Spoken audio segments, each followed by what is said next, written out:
po akong gumawa ng assignment. So, isi-set up ko tong video dito. Malagay ko siya dito. So, yon. Huwag mo nga ganun. Para, pan. So, yon. Si-set up ko. Dapat nakaharap sa akin. So, yun guys. Si-set up ko na. And 3, 2, 1.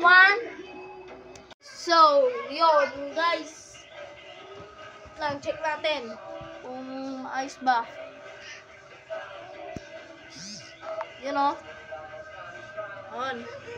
So, huwag niyong pansinin yung maingay doon. Lang, usog natin. Yan. Usog. Tayo natin. Yan. Nasa lalayo na natin. Ay, lapit.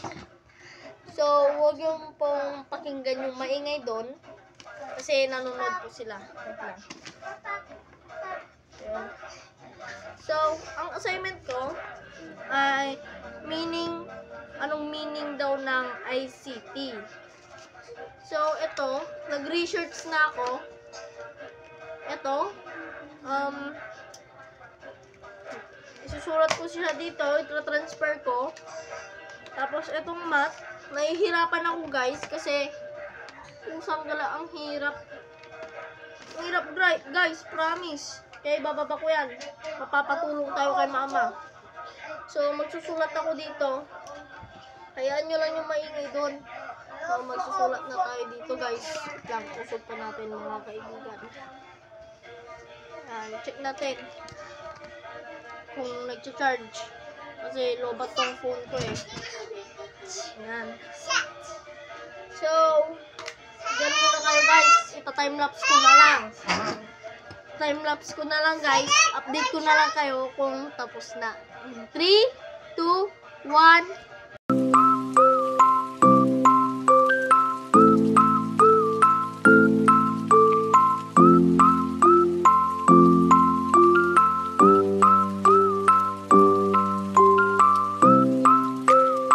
Oh, yun guys. Tapos na.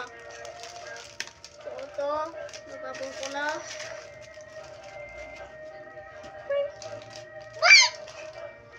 Ito guys. Ay grade 7 na kasi ako guys. So, pahirap na lang pahirap. Pero itong ICT yata, parang hindi ako masyadong nahihirapan. So, ito, babasahin ko. ICT stand for Information and Communication Technology. It refers to any device, tools, or application that allows the collection, processing, storage, or exchange of data. Yan po ang aking sagot. Ito. Pagpasensyahan nyo na guys kung ganyan ang sulat ko. Hindi maintindihan. Ay, nabaligtad tuloy. Ayan.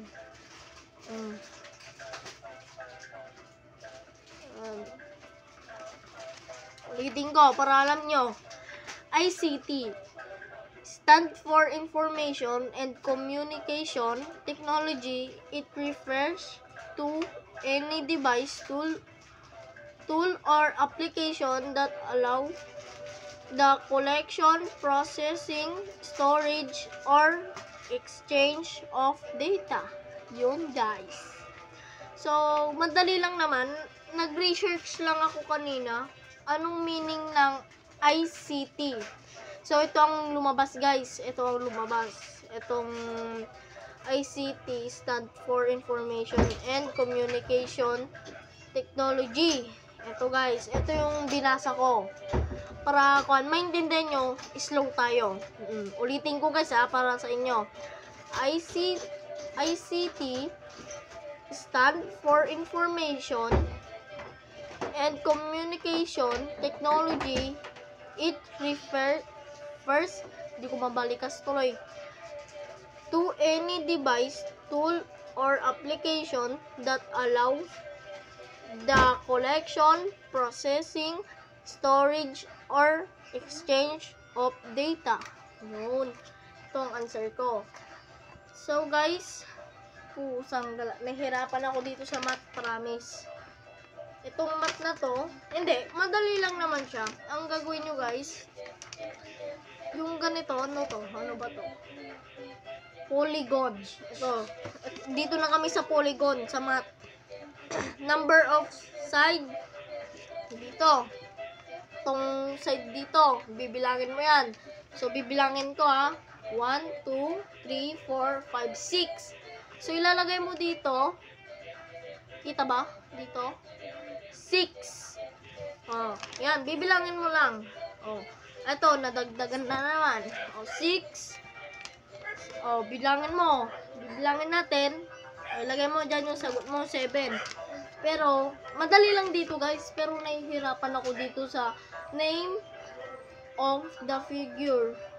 Ito, nahihirapan ako dito. So,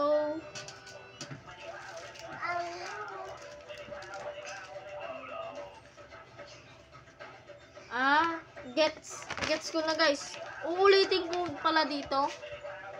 Dito, sa dulo niya na naman. Ito. Ano yan, ano yan? Oh, wala siya.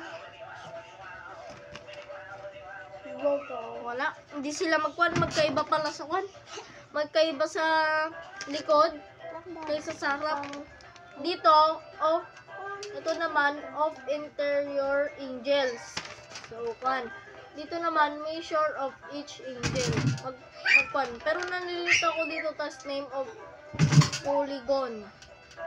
So, nahihirapan ako dito, guys. Pusang gala. Tas, ano to? Make a group of 5 members and perform the following tasks. Meron na naman. Kakabasa ko lang. So, wala naman na. Ito lang. Maingay sila. So, ito.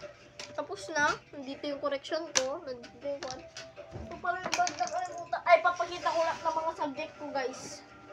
Hindi ko maintindihan kasi marami nagbago. Ito. Yan, mga notebooks ko. Mag-umpisa tayo. Ito, wait lang. Umpisa tayo sa pinagsulatan ko. Nagibrahan naman ng... So, itong pinagsulatan ko, TLE, guys. TLE. Ito, extra book. Tapos ito, Filipino. Aral pan. English. Pape. Ano na tong values education na to? Basta ito guys, values education. Ang pagkakalam ko dito ay hindi na. Tapos ENP, math and science. So dito na pala nagtatapos guys. Maraming salamat sa mga nanonood. So yon. Maraming salamat guys. Paki-like and share na rin and subscribe guys. Yun po. Bye-bye.